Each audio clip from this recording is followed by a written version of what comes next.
بسم اللہ الرحمن الرحیم۔ السلام علیکم ناظرین، آپ دیکھ رہے ہیں دبئی نیوز ان اردو۔ سب سے پہلے ہمارے چینل کو اگر آپ نیو ہیں تو سبسکرائب کریں اور ساتھ میں بیل آئیکن کو بھی ضرور دبائیے۔ چلو دوستو، آج ہم آپ کو ابوظہبی کے بارے میں بتاتے ہیں کہ ابوظہبی میں 6 دن سے زیادہ قیام کرنے پر کووڈ-19 ٹیسٹ لازمی قرار دی گئی ہے اور ٹیسٹ نہ کرنے پر بھاری جرمانہ عائد کیا گیا ہے۔ ابوظہبی حکومت نے امارات میں داخل کے لیے پہلے ہی کووڈ-19 ٹیسٹ لازمی قرار دیا تھا اور 48 گھنٹوں کے اندر کیا گیا ٹیسٹ بھی قبول کیا جاتا ہے۔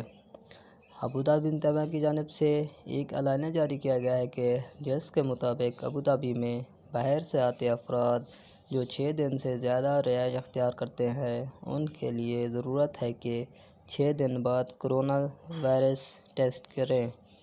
اس حکم کا اطلاق ان سب افراد پر ہوتا ہے جو ابوظہبی سے باہر جاتے ہیں، جبکہ وہ افراد جو ابوظہبی سے باہر نہیں جاتے ان کے لیے 6 دن بعد کرونا وائرس ٹیسٹ لازمی کرنا نہیں ہے۔